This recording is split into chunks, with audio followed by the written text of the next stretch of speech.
You got water? He's just bored. Oh, you got a lamb. She's just feeling like restless right now. So she's starting to mess with stuff. Yeah, so I've walked JC here by herself all the way up to Washington. It was surprisingly hard. That was like the first journey that I ever did, like outside of the valley with my dairy sheep, walking wise. Like we've hitched rides down to Mount Shasta and stuff like that. But I'm waiting to take this wagon out as soon as it starts to cool down because it's actually easier for me to travel. Good boy, Wooly. When I was living out of the pack boxes, I was living under an umbrella. A number of different shelters that I made before that, like little wearable teepees and little miniature teepees. Walking the sheepies from that paddock over there with my teepee that we're work trading for. It's raining, so I go for my poncho. I invented this new type of poncho. It's 8 foot by 8 foot, so it's square. Therefore, it only needs to be tied up to one tree. I'm warm, waiting for them to get full. Warm my little freestanding wool teepee that I can do this with. What's snowing out outside of our little freestanding sheepy. Keep us warm while we're waiting for your parents to graze. There they are. This is freestanding clothing that acts as a tent that used to be defined as camping paraphernalia. So I sleep across the back and they have the front half.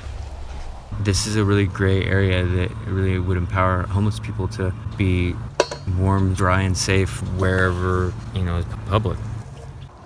It's so awesome. Yeah. What I'm doing here, you guys have heard of guerrilla gardening, right? Guerrilla gardening is utilizing vacant lots, unused lots to garden and make use of. Vacant lot. I've taken my sheep through here for more than 5 years now. No farms have access to this good graze in February. What I'm doing is I'm calling guerrilla grazing. Scale of 1 to 10, this is a 10 for sure. Freaking awesome. This is your guys' land too? Is that all right when we walk through? Thank you. So I walk on the curb and let my sheep graze this side strip. So your half of this is all right with you? We're there, that's their half. Yeah, sure. All right, well, when we walk through, all right, you're awesome. Have a good day. I guerrilla garden for 10 years. Good boy. This is 10 times at least more efficient than guerrilla gardening because I'm harvesting multiple times a day. I'm converting what's already here into milk. I'm milking in the middle of the Dollar General store before they open because we slept behind it last night. So yeah, now we got clean milk. It's assured, whereas like when you guerrilla garden, they could sell the property, they could mow it down, a deer could eat it. This is assured. Multiple times a day harvest.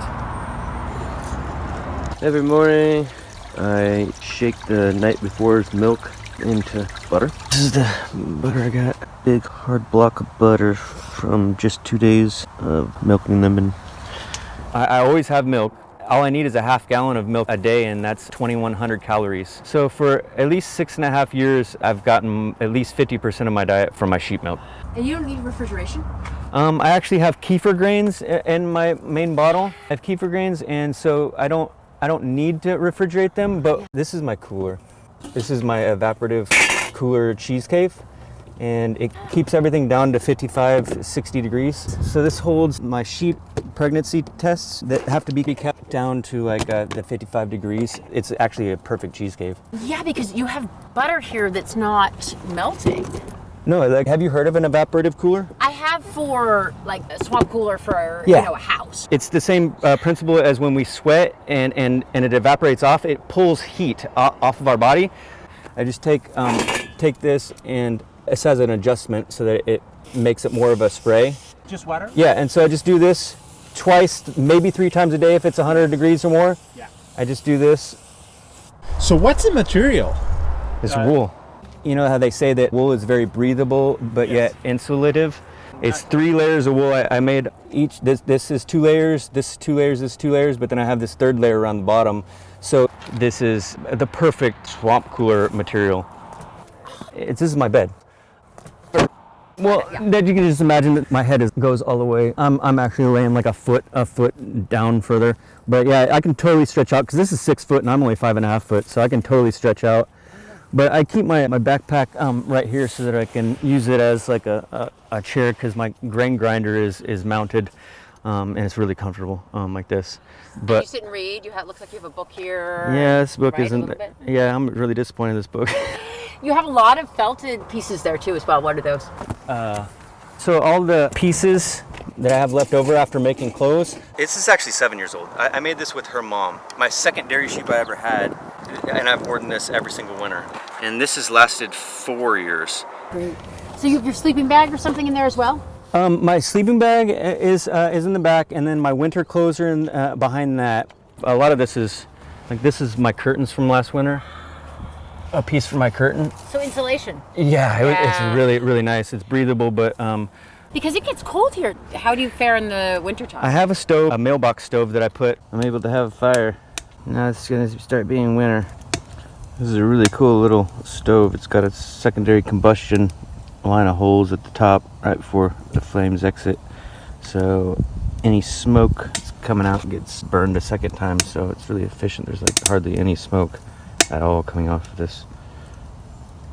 I have 3 forms of cooking. I have the mailbox stove in the winter. I have this year round, and so this is really efficient. This is called a solo stove. There's like probably 12 things that hundreds of things that I've tested. This is one of those things. Solo stove. This is like $50, and it's gonna last. It hasn't started rusting yet, and at all. Since you are off the grid and on the move, so how do you, when you need power, for example, for your telephone, how do you charge it? You have any equipment? This battery is absolutely awesome. I've been using this for over a year now, and it hasn't formed any memory. And this whole thing charges in 2 hours, and it'll keep my stuff charged for like a week. For a week. So every week you have to charge the charger. Well, I have a solar panel too. Okay. This is an important thing. This is my shower. This is one of the things that I'm very, very impressed with. You got to keep in mind, I'm an anti-consumer. Like, I'm impressed with this consumer product. Like, I advocate people get this thing, especially if they're trying to do what I'm doing. So this thing is it's got a mister for staying cool, and you can do anything all the way to like a stream that has a lot of pressure. But I have a wire right here that I just attach it, and it becomes a shower like that. Okay. And so I just sit here, and I also have a hole on the back side of both sides of my wagon open up, and so I have a hole on the back side, so I can take a shower when I'm standing up. But I like to just do it in here. But I just do and am able to get everything. And it's all metal construction, so I'm able to put it on my stove. So, and I colored it black so it's able to solar heat, and the bottom of it is very efficiently made for heating it up by the stove. As you can see, it's domed, so any heat that would round out around the edge just gets caught, and it just heats up so fast. Like I can literally heat that thing up to 105 degrees in like 5 minutes with a handful of sticks. It's so efficient. That is nothing more than, it was only $50 too, $40 at a Home Depot. It's actually a herbicide sprayer. Yeah, it's an herbicide. Yeah, it's so easy. And check this out. Like, you can just take it, and this is, I tell people this is my sink right here. See, halfway in between is right there. I'd call that like a. So the pressure is so great because you don't use much. This is a sink too, but yeah. You can see this is this pressure. I take showers at 30, I guess it is. Where the green starts, I pump it up to green, so you can see how many times that takes. It doesn't take much at all.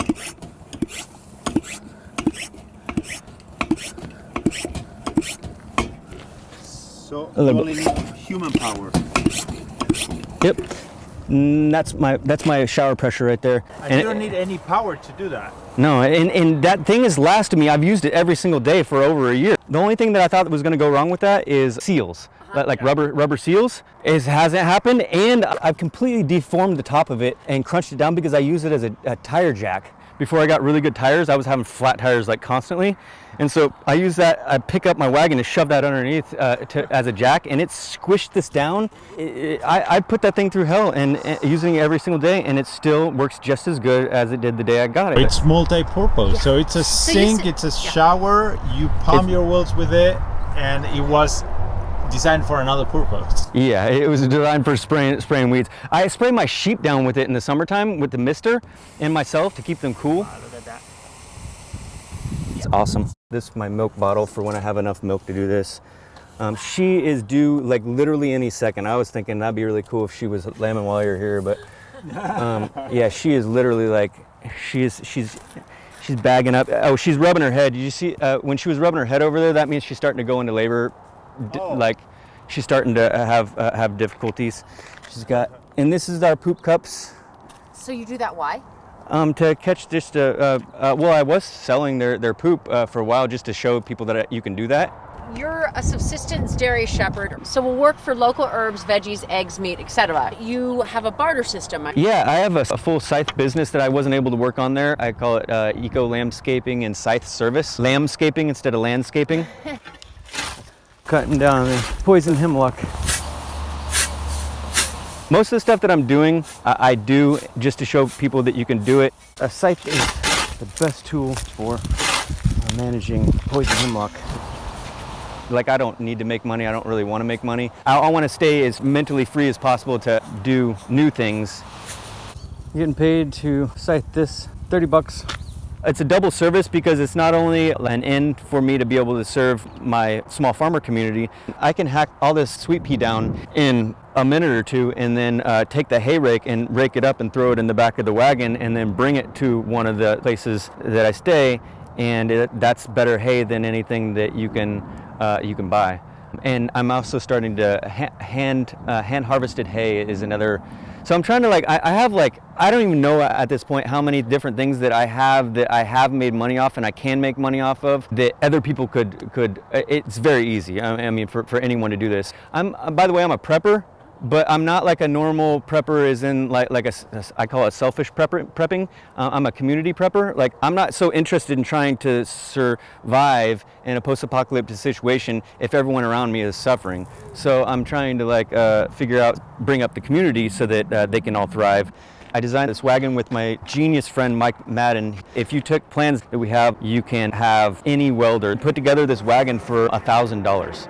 You have to have double wheel BMX bicycle wheels. You need 24-inch because the actual design, we had to cut open the bench seating on the side because it was originally designed for a 20-inch wheel, but we found that the 20-inch wheel was so low that when you tried to bring it off road, even on mowed grass, if any of the grass touches the bottom, I have expanded metal and the grass goes into the corners of these and actually creates a lot of resistance. So 24-inch had the much better rollability to go over bumpier ground. In the wintertime, I have cardboard down there for insulation. If I need to, this is where I go to the bathroom down there, and you don't have to clean it ever. Like I'd be sweeping this out constantly.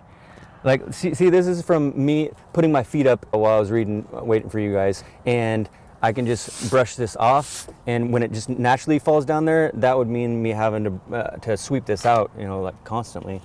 So it's really easy for cleaning.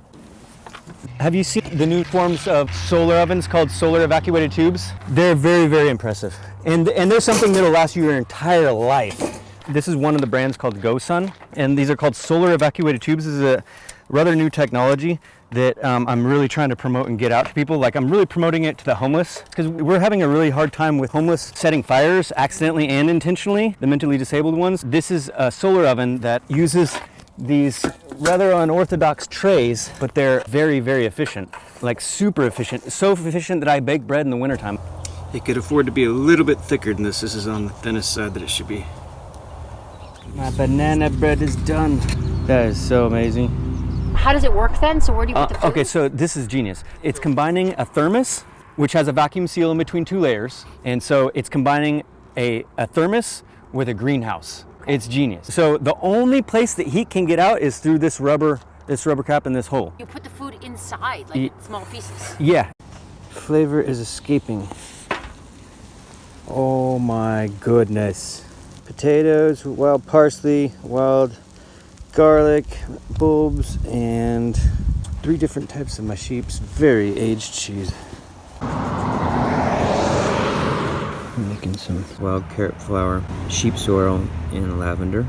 And then topped off with sheep cheddar cheese, wild amaranth. Yeah. This bread ball I rolled in the wild sweet pea flour. Chicory flour, chicory leaf. They make larger ones than this, larger tubes, but they're not nearly as efficient as this diameter. These guys didn't invent this. I actually am connected with the man who invented this. His name's Alex Key. Give him credit. Here's his story. So these tubes originally were invented 20 years ago to pump water through for hot water heating, and he thought it should be able to be a more efficient solar oven.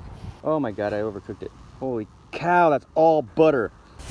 Tanky, tanky, tanky, tanky, tank. It's as fast, every bit as fast, if not faster than an oven. I am not even joking. Eggplant and their tomato. Oh, good.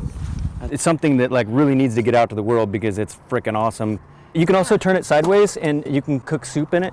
And I'm actually, as soon as I can get a 2-inch cork and a copper coil, I'm gonna make a water distiller out of it.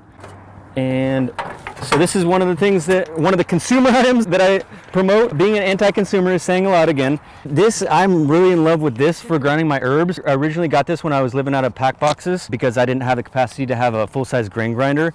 I can't grind up herbs, fresh herbs with the big grain grinder because the wheels are so big that they'll just absorb most of it. And so this is this cute little wheel, and you can tighten it down and make it finer, or it was set for just my pepper. This is my kitchen drawer, I guess. This is my wok. Wok is another thing that you need because you need to be able to winnow seeds. I got a bunch of seeds that I collected, and I can't do that without a wok. These are some wild grain that it's not fully finished. I gotta grind it. I have my work gloves in it, and I grind them and then put it in my wok, and then on a windy day, bounce them, and then it blows out the shape. I didn't even go all the way through these bushes, but we got a bunch of salsify here. My sheep's eating the salsify. And we got one right here. All parts of it are edible, raw. It's got actually a pretty awesome tap root that's easy to pull up, even in like hard soil. This is called Hawksbeard. Still a wild edible plant, but it's just not nearly as palatable or nice of a texture. I'm gonna fry it all up with my sheep's butter. Wild sweet pea shoots, mustard greens, wild parsley, and wild onions. 2 different types of my sheep's cheese, all fried up in my sheep's butter. I've been mapping out all the wild edibles that I know of in the community that I'm in over the last couple of years. So I started with trees, and then I started the ground plants. I just put dots where there is spring water coming out. I mapped out the nutritional content of each of these plants. We got the 10 pounds of wild parsley that I picked yesterday drying out. All right, Willie's got a year's supply of wild parsley he's packing. Potatoes is the main thing that I get from what I call the artificial economic system. This is wild mustard seed. This is I make mustard. This is mustard. Yeah. I'm testing this. I just started making mustard the other day. I used my sheep's soured whey with this ground up mustard seed and a little bit of salt, and it settles. As you can see, it's like liquid, and then the paste. But I mix it up with a spoon, and I made this a month ago, and it's got nothing but spicier. It's not going bad because it's probiotic. It's like as long as I let it breathe every once in a while, then and stir it up, then it's actually becoming more and more like a wasabi. Like there's never any mold growing on it or anything yet. So I'm kind of testing to see how long this without refrigeration. I'm not even keeping it in the refrigerator. But that's the power of fermentation, right? I mean, you're doing that with your kefir. You're doing that with the mustard. Yeah, you know? Fermentation is everything because we're more microbes than we are our own human cells, is what they're finding out now.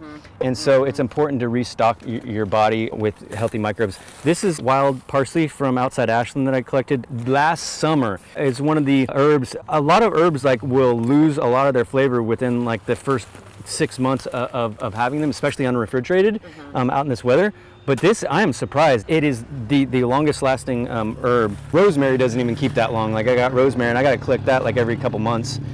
Yeah, this is fennel. Fennel stays good too for a long time. Oh, and I started, after I make sheep cheese, then you have your whey left that has a little bit of cream left in it, and you boil it, and then that creates ricotta. The ricotta will rise. And then I scoop that off, the ricotta off, and then I put it into my solar oven, and I roast it basically. I dehydrate it, and this stays good for a really long time too. It still hasn't gone bad, and I made that one 6 months ago. I don't want to eat it all because I want to continue to see how long it lasts. Here's some more mustard seed. These are a spicier version. So this one's like a tasty, very full flavored one, and this one has no taste other than spice. So I mix them. And then this is low fat ricotta, roasted ricotta, after I've taken the butter out of it, and then this is full fat ricotta, and this is really good. And again, it doesn't go, like I thought that this one would go bad first because it has the oil still left in it, but it's still good.